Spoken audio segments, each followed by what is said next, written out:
Love will guide us. Peace has tried us. Hope inside us will lead the way on the road from grief to giving. Love will guide us through the hard night. When I breathe in, I breathe in peace. Can you sing it with me? When I breathe out love. I breathe out love. Sing it with me now. When I breathe in, I breathe in peace. When I breathe out, I breathe out love. If you would do something for me before I begin the message, would you look around you, behind you, beside you, and near you, and tell the person next to you or around you, I wish you joy and peace. Would you tell them that? Tell somebody, I wish you joy. I wish you joy and peace. I wish you joy and peace. It's so good to see your faces from this view again. I hear you, Reverend Joel. I hear you. It's so good to see your faces and to hear your voices from this view.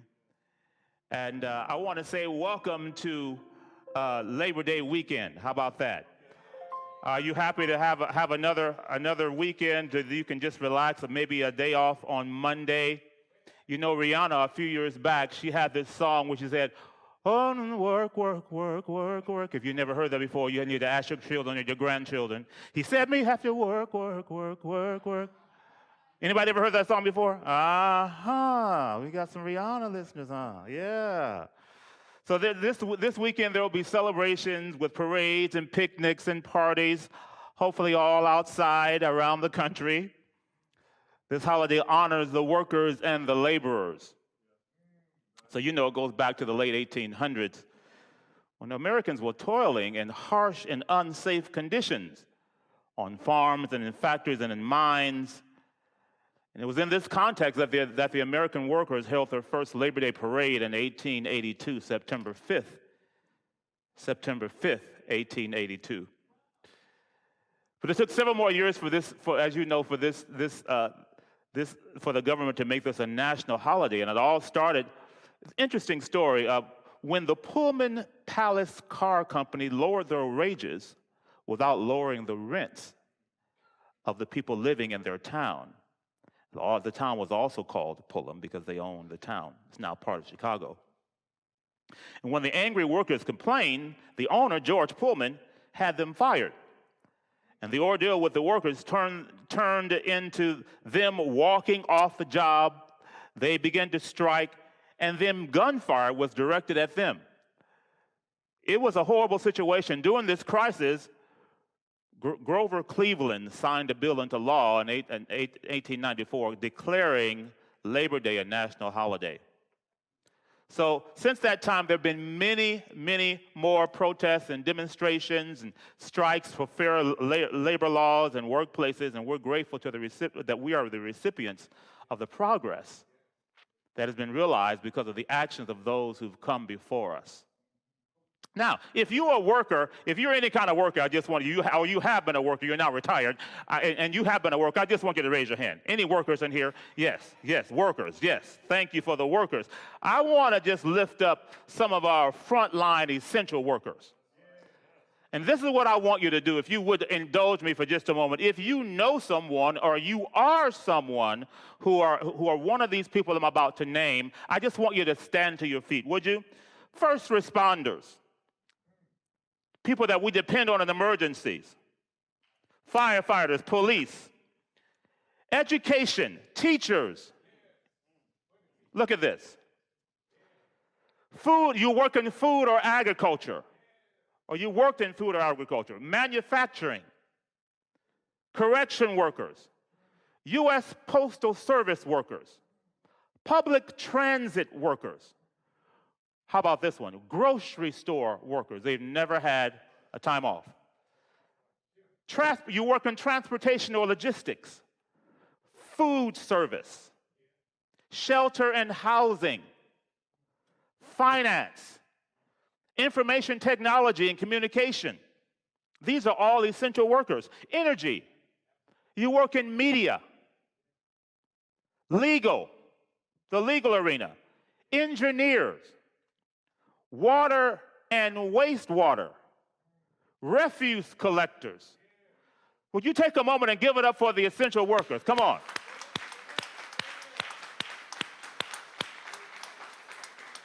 Now, before you sit down, I want to highlight one that I haven't named, and those are our doctors and nurses who've been on the front line all along. Give it up, come on, for our doctors and nurses.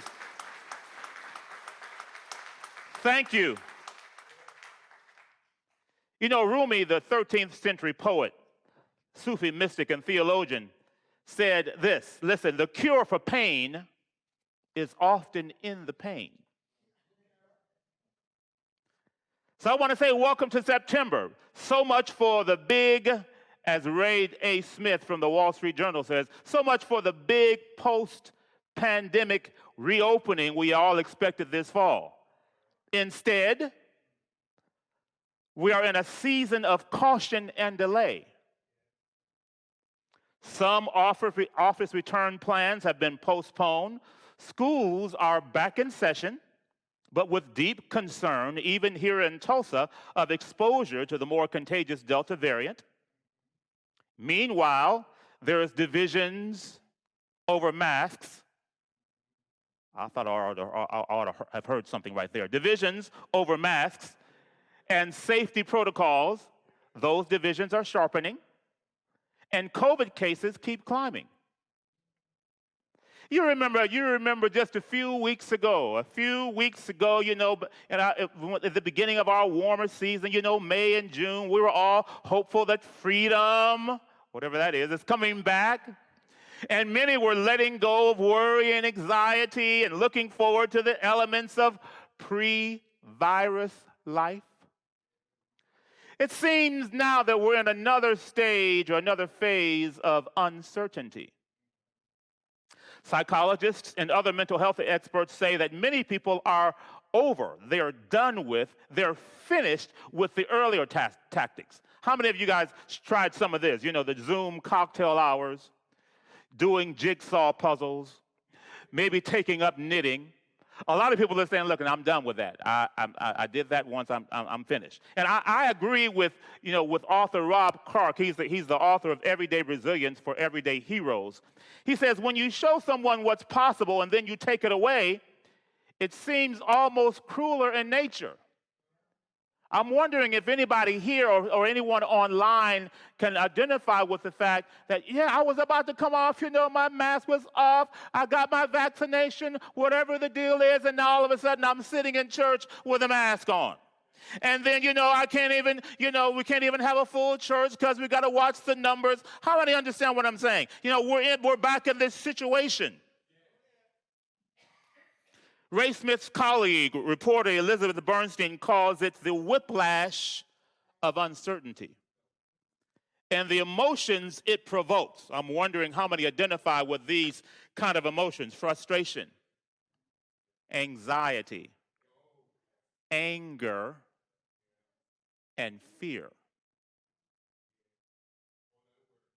Listen, I hear you, sir. The biggest obstacle, Alan White, an author of Church System, says, from the Olympic stands that were empty to the seats in our churches that are empty, to increased mask wearing, uncertainty appears to be our biggest obstacle. The Washington Post reporter Heather Long says the Delta variant of the coronavirus, listen, is preventing a return to normal and pumping the brakes on the economic systems and other kinds of recovery. For many Americans, she says this is fast becoming the I don't know, I just don't know time. I don't know. Business leaders don't know when supply chains and shipping bottlenecks will subside. Parents don't know whether school or child care will be disrupted again. And for some in our area, it's already been disrupted. For many, the disruptions continue. And there was a survey done by the University of Michigan, surveys of consumers, and it found that there was an especially large impact from dashed hopes that the pandemic would soon end and lives could get back to normal. The last time I was before you, I preached keep hope alive because I just felt like, and the scientists were telling me that it wasn't over yet. And now here we are, and some people, their hopes are being dashed. But listen, I want to talk to you. I want to talk to the people whose hopes are like, I don't know what's going on, and I'm angry, and I'm frustrated, and what, and why, and all of this. In an environment like this, besides the essential workers, how are we going to get through this? What in the world is going on? I hear you. Thank you, Harriet. So what is our collective work? We've named the essential workers. But what is our collective essential work? I'm going to just name three things that I believe, three areas that we have work to do in. I'm going to lean on the first one, and then I'm going to hit the second one and end the third one. But I want you to hear me. Those of you online, if you're able to write something down, or you're able to put something in the chat, I want you to really listen to what I'm about to say and to share with you and to submit to you, because I think it's so important that we have mind work, we have heart work, and we have hand work. Would you help me with that? Mind work. Say it with me. Mind work, heart work, and hand work. Now, I'm a Bible guy. I like other spiritual traditions as well, but I'm a Bible guy. And I like to go to Ecclesiastes. In times, I like to try to get some wisdom from the spiritual scriptures, And, Ecclesiastes chapter 7, verse 14. Listen. I had read this many times before, but it's especially poignant now. Solomon, that book has been attributed to Solomon. He says, enjoy good times while you can. But when hard times strike, check this out, realize that both are a part of life. Remember, get this, somebody feeling uncertain. Remember, he says, remember that nothing is certain in this life. I'm getting ready to talk about some mind work right now. And the mind work is framing and reframing. First, we got to set the frame. Can we do that? I want to set the frame. Nothing in life is uncertain. Now, those of you who've lived a long time, this is nothing new to you. You listen, you're not telling me anything because I've been through. Listen, if you're 50, 60, 70, 80, 90 plus, and we got some 90 plus in the room, listen, if you're online, if you lived a long time, for me to say that nothing in life is certain is not a big deal because I've lived through that. That's what you say. But I want you to pass this down to your children and your grandchildren. How about that? Nothing in life is certain. Job chapter 14, verse 1 says, man or humankind is born of a woman, and man lives a few days, and it's full of trouble. Did you hear what I said? That word trouble in Hebrew is rogaz. It means agitation and raging. It comes from another word, rogaz. It means to be agitated. Anybody been there? To be perturbed. To be in turmoil. To have wrath. I'm just mad about what's going on right now. But there is trouble. Yes, trouble, recent earthquake in Haiti, trouble, fires raging in California, trouble, soldiers killed and people left behind in Afghanistan, trouble, Hurricane Ida in the south, with at least 1 or 2 dead and no electricity for days, and then the deadly remnants of Ida killing many in the northeast, trouble when a relationship suddenly goes left, trouble when parents or children don't understand each other and then it gets really serious. Trouble when I'm emotionally, physically, and psychologically exhausted from the death, from the sickness, from the grief. Trouble when an unexpected diagnosis of a very serious or terminal disease. Trouble when an entire school community is shut down because of COVID exposure. Trouble when everyone who wants to come to church can't come to church and we can only have so many based on the number of cases in our area. Trouble when there are no more ICU beds available and my condition warrants that kind of attention. Trouble.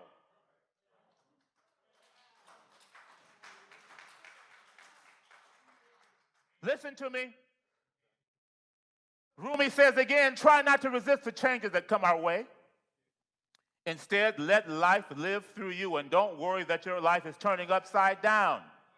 How do you know that the side you are used to is better than the one to come? So, Elizabeth Bernstein, she says to help us through, psychologists recommend an approach that they call acceptance.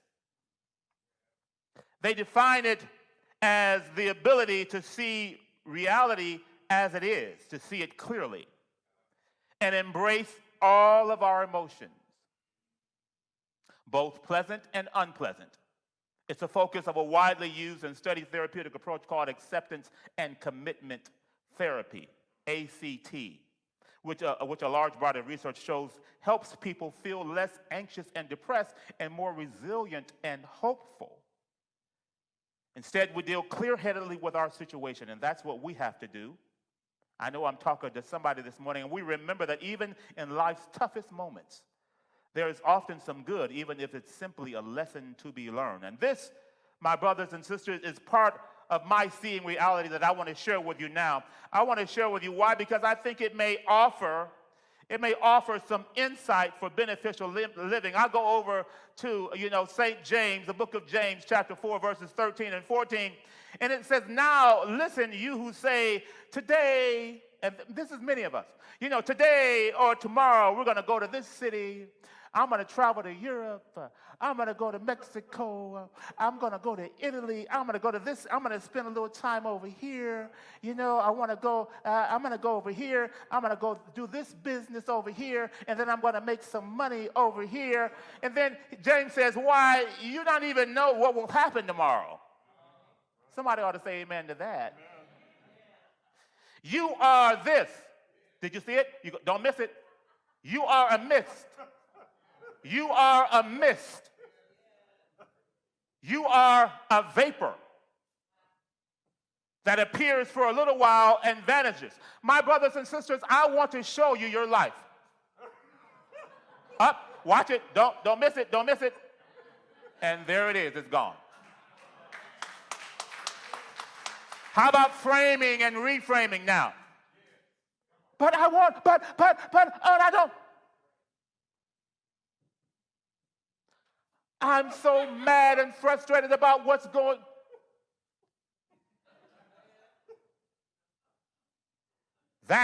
This is our lives. COVID stress and coronavirus trauma. Victoria Tilney McDonald from Brainline, it's a resource website that's focused on brain injury and PTSD. She says, listen, it's no wonder that many of us have been feeling some sense of trauma, and this is real. I keep coming back to this in my messages because this is where many of us are. All kinds of trauma, all kinds of trouble in our lives, all kinds of anxieties. Some of us have experienced short-lived depression or anxiety, while others have suffered from acute stress disorder, ASD, or adjustment disorder from sweeping life changes. Some people have experienced trauma, which develop into what they call COVID-related trauma, and then post-traumatic stress disorder, PTSD, or some are calling it post-pandemic stress disorder. The only problem with that is that it's not post yet. Some of us haven't experienced any kind of trauma. And I'm grateful for anyone who's not, hey, I'm doing fine. Everything's, great. I'm fine, I'm great, it's great, I'm wonderful.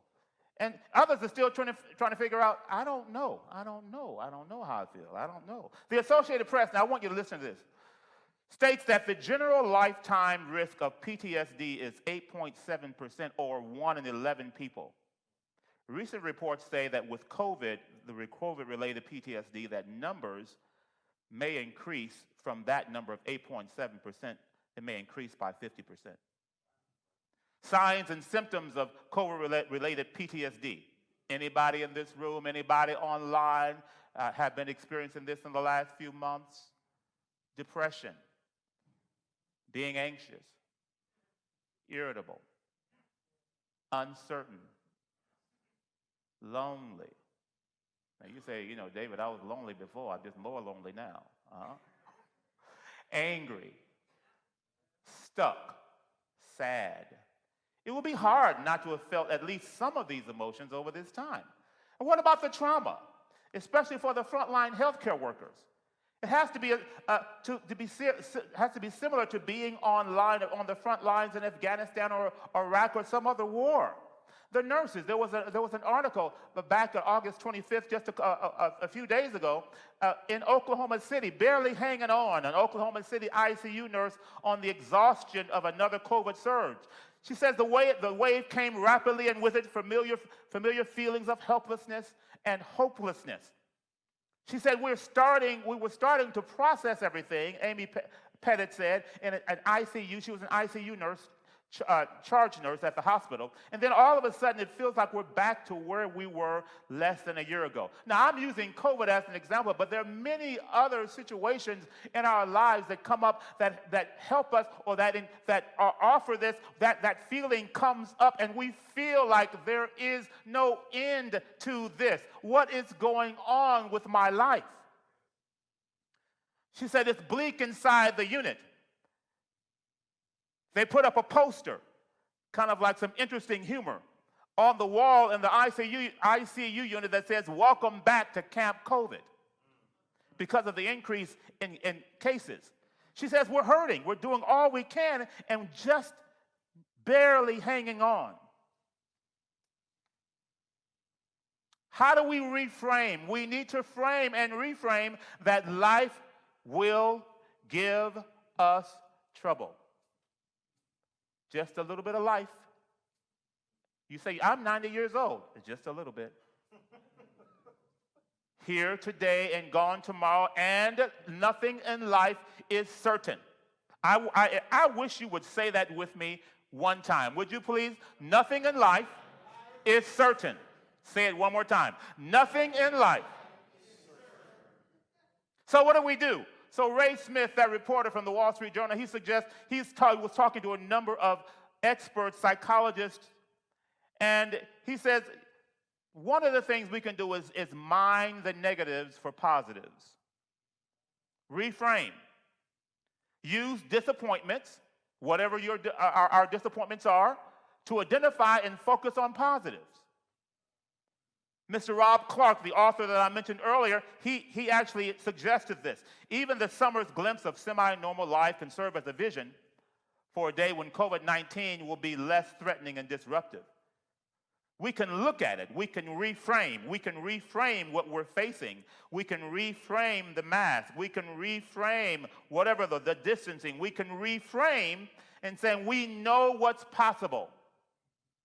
And we know that some way, somehow, as things evolve, things are going to come back to a semi-normal state. Now listen, I said it before, I'm going to say it again, and I'm not the first one to say it, I won't be the last. Things will never be as they were before. How about we just face that? I'm not getting many amens or shaking heads, but I'm all right with that. I'm all right with it. I'm all right with that. I'm all right with that. Thank you.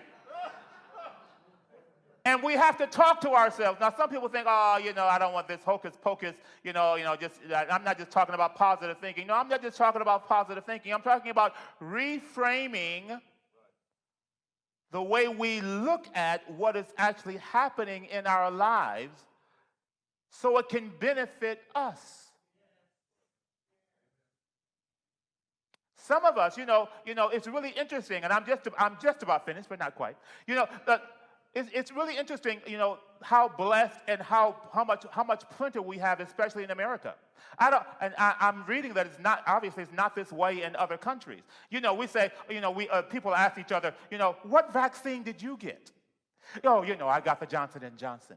Yeah, I got the Moderna. Oh, no, I wanted the Pfizer. Yeah. How about some countries who don't have one? How about that?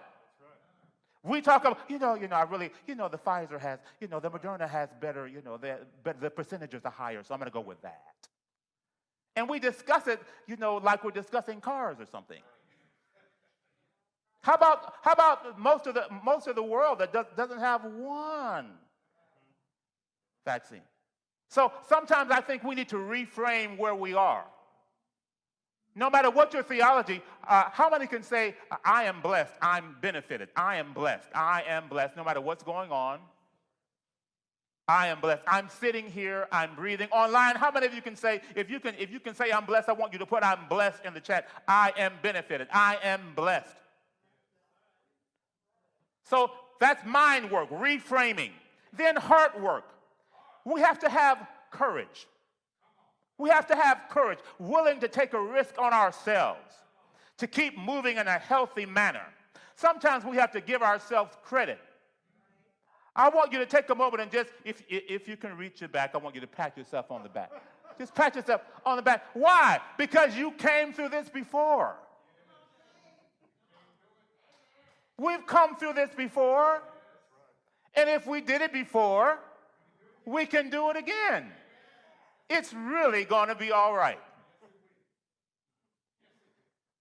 Now is a good time to tell yourself everything that happened, that you faced, anything that's going on in our lives, any disruption. We've come through situations before, and we can come through them again. And when we look at that, it reminds us of places, when we look at our lives, it reminds us of places where there are what they call resilience gaps, places where we don't feel as resilient. And we can focus on those places, begin to breathe, and to begin to slow down. This is the heart work now. The heart work is to slow down. Stop trying to go so fast. Slow down. You really don't have anywhere to go anyway. All the places we've been trying to go, we can't always get there. So slow down. Let the first responders go ahead and move through the street. But slow down. First I'm going to do this. Then I got to do this. Then, I really want to do this. Then I want to do this. Everybody, I just want you to take a collective breath with me, would you? Let's breathe.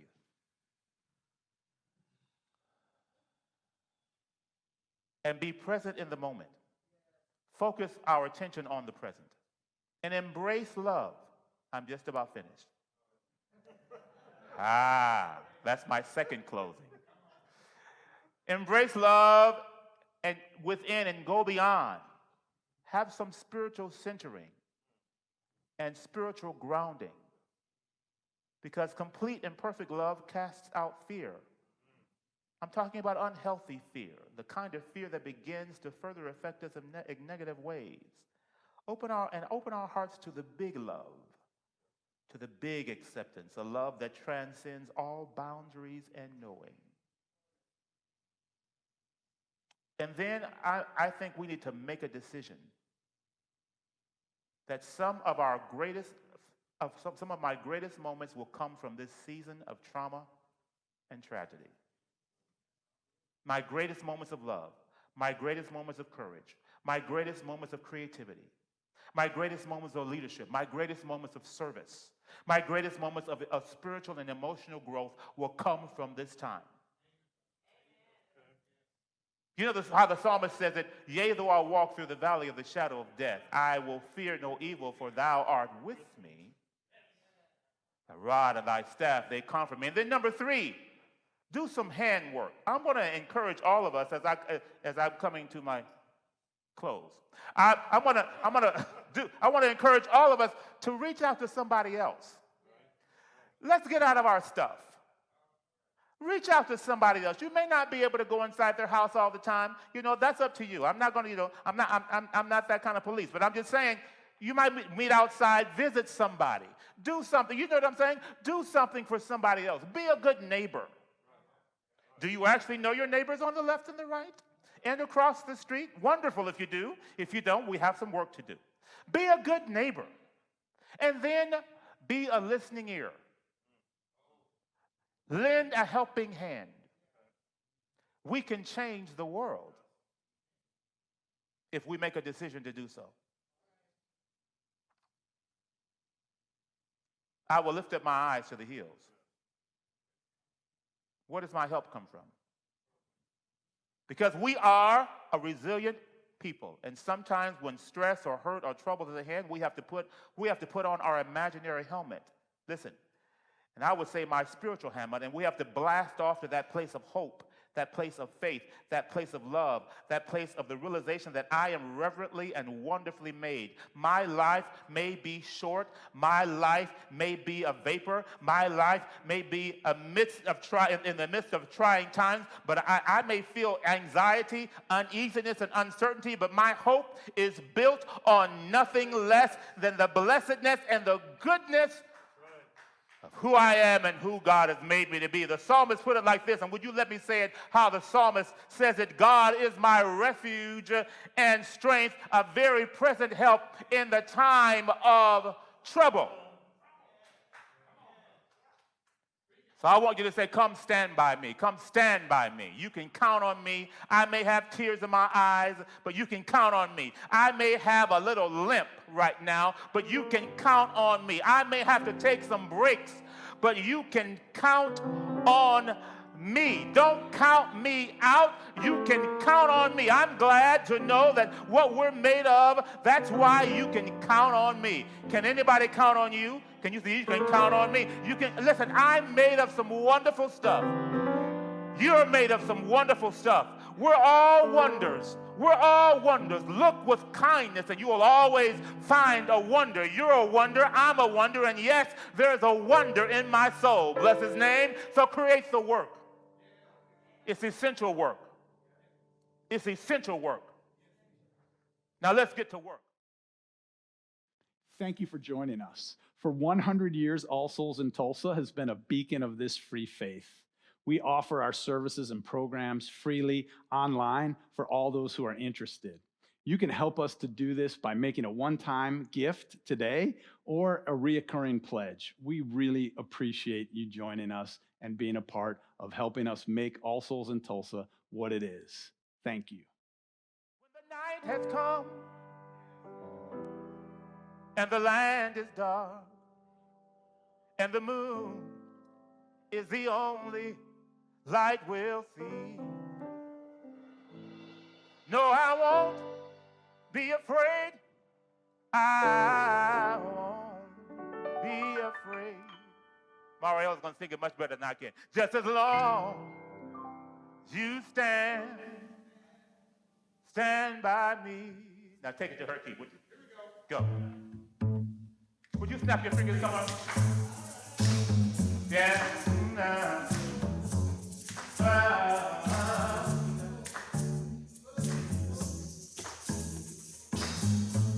Thank you, Mariel. When the night has come and the land is dark and the moon is the only light we'll see, no, I won't be afraid. No, I won't be afraid. Just as long as you stand by me. I've got somebody standing with me. Come on. Oh, darling, darling.